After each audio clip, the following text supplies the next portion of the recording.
Our team coverage of Vice President Harris's visit to the upstate continues here at 5:30. The VP attended a meeting behind closed doors about voting rights. And Fox Carolina's Matt Koufax has been speaking with local leaders to get more information on this event.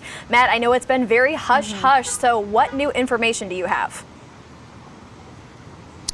Yeah, well, Shale, Tori, initially there was not a lot of information to go around about this at all, but the vice president's office actually sent out a release probably about an hour ago now talking about the vice president's meeting. We still don't know where it happened, but we do know that it was about voting rights, advocacy, fighting for what's going on the ground, they say, here in South Carolina. Now, obviously, voting rights, a hotbed issue after the 2020 election. There are always two sides to the story in American politics, and after the 2020 election, there were a lot of sweeping reforms concerning voting and election supervision that were passed in many state legislatures, particularly those that are dominated by Republicans. Now, they say that these measures safeguard against practices like voter fraud.